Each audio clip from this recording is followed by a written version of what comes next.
이런 것부터가 되게 중요한 것 같아요. 그냥 만약에 15% 이상 됐다라고 하면 지역이 제외가 된다라는 거네요? 이번에는 좀 역세권 활성화 이야기를 좀 해 볼까요? 요즘에 좀 방청객분들이나 이제 투자자분들 만나다 보면 역세권 얘기 진짜 많이 아 네 하시잖아요. 맞아요. 최근에 그 역세권 활성화 관련해서 서울시에서 4월 16일 일이죠. 설명회를 했었었는데 그 내용이 이제 유튜브라든가 이런 데 좀 영상 자료가 많이 나오고 관련된 파생 콘텐츠들이 많이 나오다 보니까 관심도가 많이 높아진 것 같더라고요. 그런데 이제 조금 주의해야 될 부분들을 많이 놓치고 있으시더라고요. 실제로 이야기를 나누다 보면 용적률이라든가 이런 장점들만 이제 너무 부각이 되어 있고 놓쳐서는 안 되는 좀 중요한 부분들을 많이 놓치고 계신 것 같아서 디테일한 설명을 좀 걷어내고 큰 그림과 좀 방향성을 한번 짚어보는 시간을 가져보죠. 네.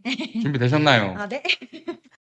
역세권 재개발 같은 경우에 가장 쪼끔 포인트라고 해야 되나요? 음. 저는 그게 용적률 상한이라고 봐요. 그래서 음. 제가 중개사 공부할 때 네. 용적률 어떻게 외웠는지 아세요? 모르겠는데요. 대지 면적에 대한 연면적의 비율. 네 쉽게 설명하면은 예. 층수예요. 층수가 음. 이제 어느 정도 층수를 받는지 어느 정도 음. 건물을 멋있게 지을 수 있는지가 멋있게 이제 짓는 건 맞나요? 예쁘게 지을까요 그러면? 네, 저 예쁜 게 아 좋습니다. 네. 예. 그 대지 면적 위에 얼마나 쌓을 수 있느냐에 대한 게 용적률이잖아요. 맞아요. 그거를 많이 준다라는 건데 네.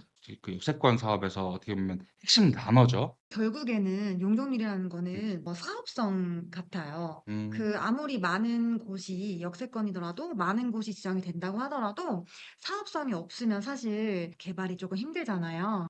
재개발이라는 것 자체가 이제 개발 지역의 주민들이 주도해서 하는 사업이다 보니까 수익 구조가 없잖아요. 일반 분양분이 늘어나야 되고 결국엔 그거는 사업성하고 직결되는 부분이기 때문에 용적률이 높을수록 일반 분양분이 늘어나니까 사업성이 높아진다라는 게 기본적으로 그런 공식처럼 쓰여지고 있죠. 네. 예. 다음으로는 이제 공공기여에 대한 내용이 있는데 뭐 용도 지역 지구 등에 따른 행위 제한, 용적률, 건폐율, 건축 제한, 그리고 행위 제한 완화 시 계획이득 환수 뭐 이렇게 되어 있는데 이 내용 좀 설명해 주세요. 용도 지역이 정해지면요. 거기에 이제 음. 따라오는 행위 제한들이 있어요.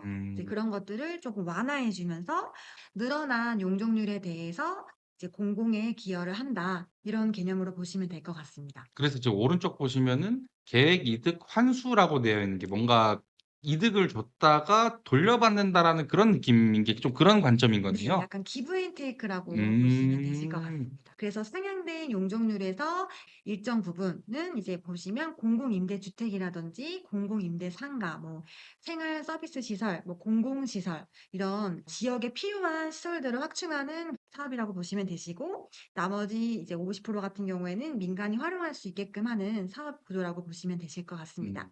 일반적으로 알려져 있는 공공기여의 방식은 이제 임대주택이잖아요. 그죠? 맞아요. 예. 네. 그리고 이제 합정 7 구역 같은 경우에는 복지시설 같은 거를 기부 채납 형식으로 했더라고요. 네. 맞아요. 근데 저희가 이제 여기서 좀 봐야 되는 부분은 역세권 활성화도 그렇고 역세권 시프트, 역세권 장기 전세죠. 둘 다 기부 채납 형식으로 추가 용적률 인센티브에 대한 부분을 지자체에다가 공공시설을 짓든 임대주택을 지어서 지역 사회에 기여를 하던 이런 식으로 하는데 그 두 개의 뭐 사업 방식의 차이가 있겠지만 이 사업의 색깔도 좀 달라지지 않나요?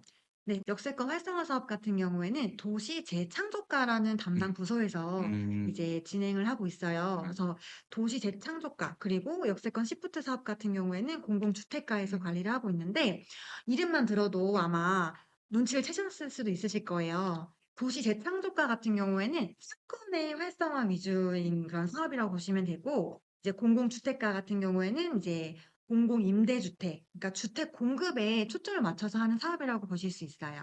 역세권 활성화는 도시 재창조과, 즉 어떤 도시의 진짜 활성화, 상권의 활성화 그런 개념인 거고 예. 역세권 시프트, 역세권 장기 전세는 공공주택과에서 담당을 하는데 활성화보다는 주택 공급에 가까운 어떤 방향성과 색깔을 가지고 있다. 이렇게 네. 이해를 하면 되겠네요. 네. 그럼 역세권 활성화 사업과 역세권 시프트 사업이 음. 담당하는 부서가 다른 건 알겠는데 이게 과연 어떻게 투자자들한테 영향을 끼칠지 한번 말씀해 주세요. 개발 사업이라 재개발이라는 게 개발을 하냐 안 하냐 이전에 호재가 있잖아요. 네. 여기에 무슨 역 인근에 역세권 시프트가 추진 예정이란다. 역세권 활성화 사업을 한다고 하더라. 지정된 건 아닌데 그런 네. 호재들이 얘기가 나오는 시점에 활성화한대라고 돈을 들고 가기 전에 한 번쯤 그려볼 수 있는 거죠. 무슨 역 주변에 활성화를 한다고 하는데 여긴 아무리 봐도 주택가야. 아무리 봐도 여기는 중심 상권이 아니야. 그러면은 이거는 활성화보다는 시프트 사업이 적절한 것 같은데 그럼 시프트의 운영 지침을 적용해서 이게 역세권 시프트가 가능한 지역인지 검토할 수 있는 기준이 생기겠죠. 반대로 역세권 시프트를 추진한다라는 지역인데 가서 보니까 여긴 누가 봐도 상권이 활발하고 진짜 번화가야. 그런 경우에는 여기는 시프트보다는 활성화가 더 적합한 사업지인 것 같다라고 판단을 할 수 있는 거고, 이 사업의 실현성이 실제로 있는가에 대해서 판단을 그래도 최소한의 기준을 가지고 할 수 있다라는 거죠.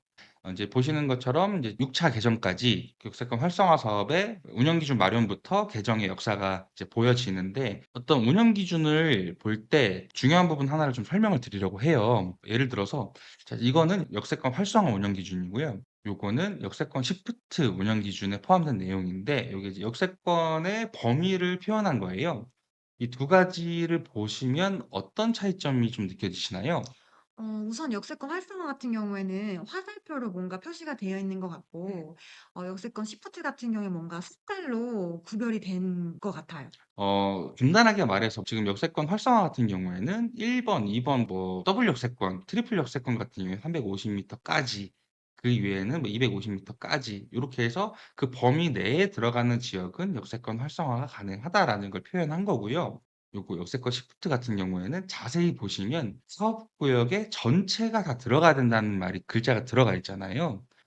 예를 들어서 승강장으로부터 450 미터다. 그때 그 450 미터 거리까지를 포함한 어떤 구역을 그렸을 때 그거는 역세권 시프트 사업이 가능하지 않다라는 얘기죠. 350 미터 이내에 일체 역세권 사업지가 모두 들어와야 되고 500 미터와 350 미터 사이에 이체 역세권 사업을 하겠다라고 하면 그 안에 사업지가 다 들어가야 된다라는 걸 이렇게 표현한 거잖아요. 역세권 활성화와 시프트를 구분해서 봐야 되는 게 이런 것부터가 되게 중요한 것 같아요. 그냥 역세권 재개발이라고 해서 묶어서 생각하시면 절대 안 된다는 거를 이런 단편적인 예시로 알 수가 있는 거죠. 아 그럼 범위에 따라서도 지정이 안 되거나 되거나 할 수 있겠네요. 그렇죠. 기본적인 기준의 시프트 활성화가 어떤 게 다른지를 항상 보셔야 된다는 이야기예요. 이번에는 이제 역세권 활성화 이야기로 다시 돌아와서 사업 대상 확대, 첫 번째 내용이 이제 주요 개정 사항이죠. 주요 개정 사항이 이제 사업 대상 확대라고 되어 있는데 이 내용은 뭔가요? 네. 우선 기존에 있던 범위는 음. 250 미터까지로 한정이 되어 네. 있었어요. 네 이번에 개정이 되면서 역세권 350 미터로 확대가 되었고 그리고 또는 간선 도로변까지 이제 포함이 되게끔 대상지가 조금 확대가 되었다고 볼 수 있습니다. 그러니까 기존에는 250 미터 범위로 그냥 딱 고정이었는데 이제 변경된 내용은 지구 중심 이하, 그러니까 더블 역세권이라든가 그런 게 아니고 그냥 지구 중심 이하면은 250 미터, 그리고 지구 중심 이상 또는 이제 환승역, 더블 역세권 이상인 지역은 350 미터의 지역까지가 범위가 확대됐다라는 내용이네요. 네. 저런 말도 되게 중요한 것 같아요. 박스형이라는 말이잖아요. 네. 그러니까 콤파스를 딱 집어서 동그라미 원형이 아니고 박스 형태로 그린다라는 얘기인 거겠죠? 박스에서 할아버지도 있어.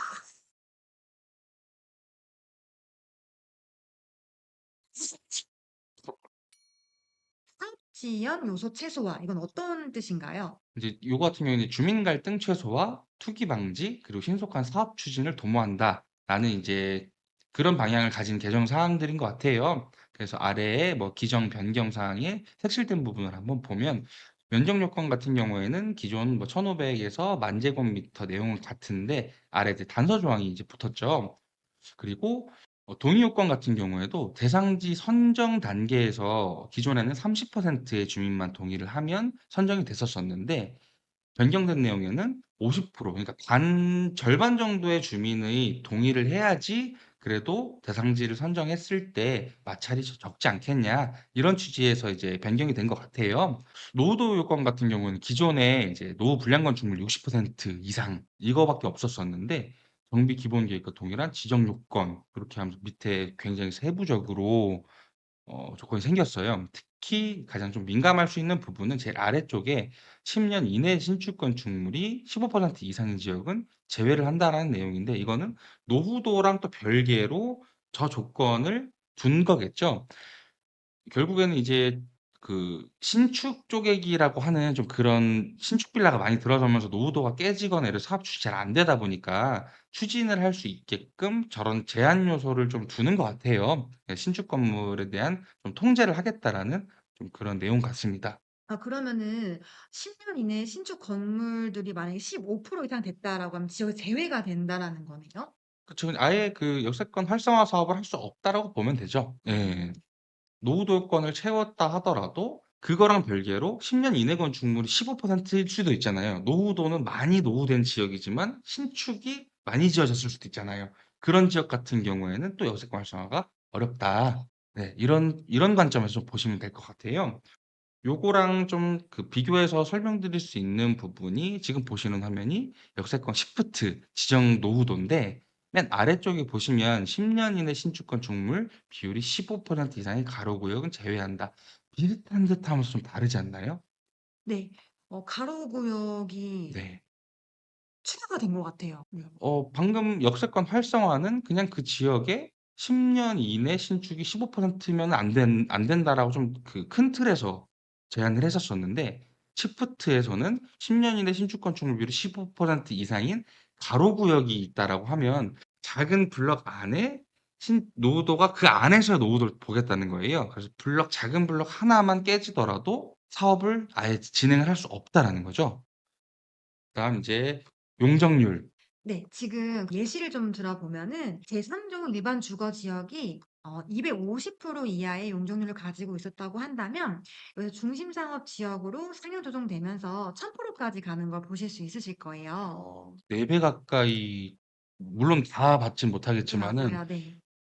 250% 1000% 까지면 사업성이 진짜 엄청나겠네요. 네 맞아요. 이게 약간 용적률에 꽃이지 않을까. 음 아니야. 무슨 꽃인가요? 그만큼 역세권 활성화 사업에 이제 기대 효과가 그만큼 클 것 같은데 그럼 공공과 민간이 함께할 수 있는 사업인 거네요. 그렇죠. 이 결국에는 다른 사업보다 좀 더 까다로울 수는 있지만 이 사업이 진행이 된다면 민간에서는 사업성을 챙길 수 있고 공공이라고 하면 이제 지자체죠. 지자체에서는 비용을 별도로 들이지 않고도 뭐 시설이라든가 공공임대주택 요런 공익적인 어떤 걸 취할 수 있는 상생하는 구조인 게 맞고요. 이제 이런 부분들을 잘 진행할 수 있게끔 제도적으로 잘 마련되고 추진이 잘 된다면 굉장히 좀 서울의 앞으로의 모습이 좀 기대가 되지 않을까 싶기도 하네요. 네. 오늘 이렇게 역세권 활성화 사업에 대해서 서울시 발표 자료를 가지고 간단하게 짚어 봤는데요. 어떠셨나요? 첫 촬영이라서 좀 긴장을 많이 하셨던 것 같은데. 네. 음. 제가 이제 처음으로 인사드리는 이제 사업 내용이 역세권 재개발이어서 너무 뜻깊었고요. 앞으로도 좋은 사업 내용이라든지 이제 이슈가 있으면 이제 여러분들께 찾아뵙도록 하겠습니다. 네. 음.